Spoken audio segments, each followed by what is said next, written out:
The UK government is to launch an AI tool to speed up public consultations. We're going to read into this more from The Guardian, you guys. Let's go.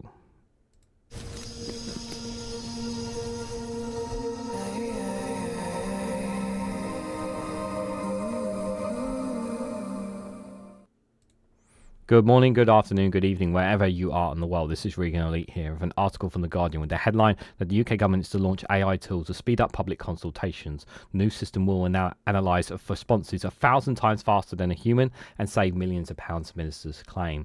Guys, while you're here, make sure you hit the like button and share us across social media so others are notified of this video.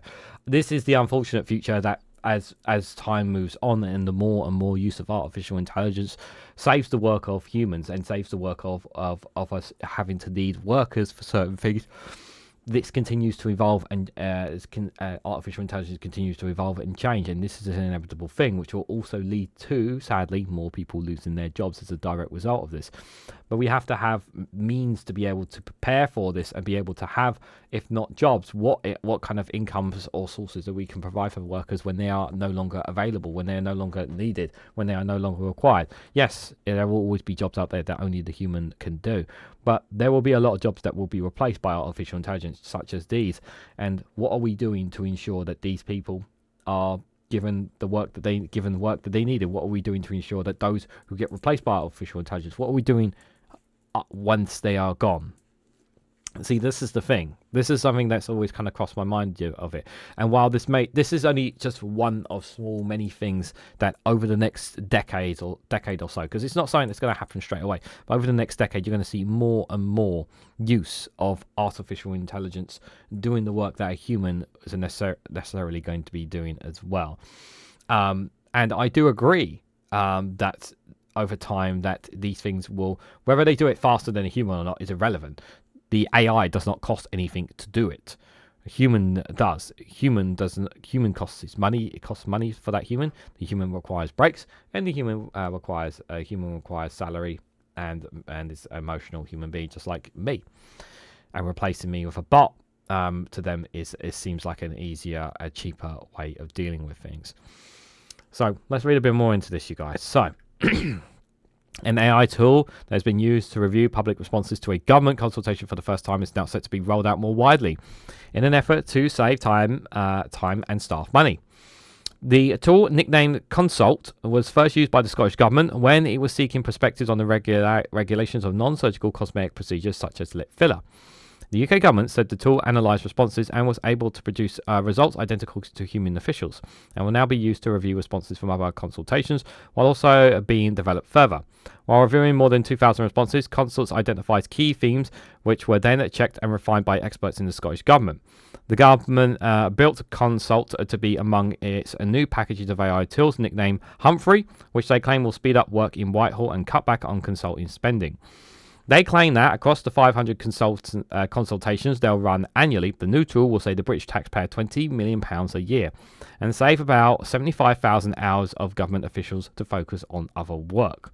But this will also, while it doesn't say it here, this will also eventually lead to gives them carte blanche to cut more workers.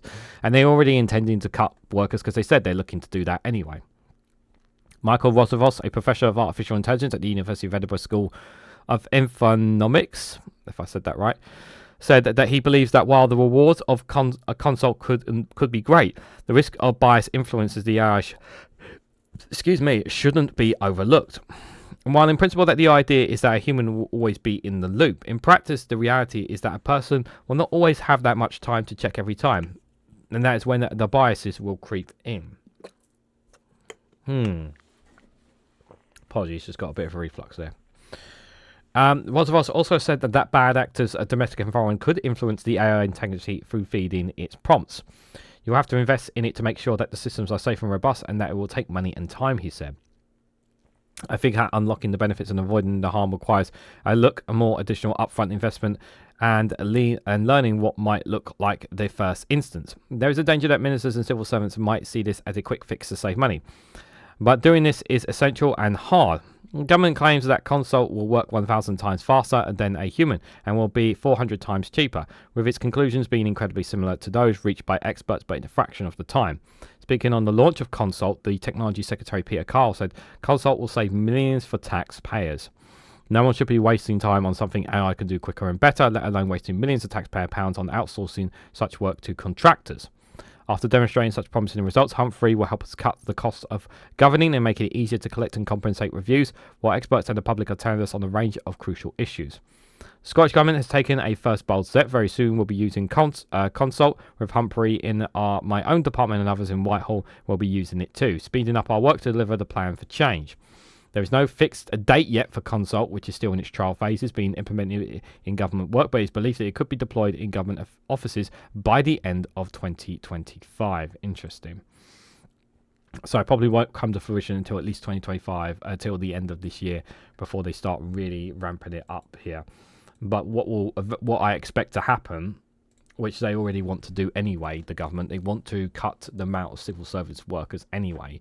And obviously, if this saves, and obviously they want to try and save money, and they're gonna, if they can use artificial intelligence to do that, that's what they do. But the problem is, AI is not perfect. It has flaws, just like any human does.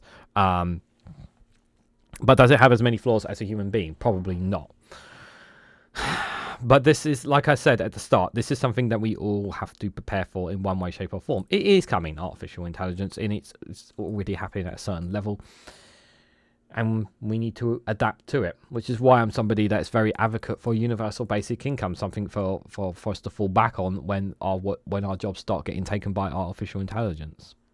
But what do you guys think? What do you guys make of the UK government to launch an AI tool to speed up public consultations? Do you agree that they should be using artificial intelligence more and less reliant on contractors and civil servants to do some of these works? Let me know your thoughts and more down in the comments section below. If you found this video informative, helpful in any way, shape or form, hit that like button, share this across social media, subscribe if you haven't already. Check out Rumble and Patreon content as well. It's exclusive content on those platforms. And if you want to financially support me in the work that I do, you can hit that join button down below to become a YouTube member for as little as 99p. So thank you all so much for watching, and I hope to catch you all very, very soon.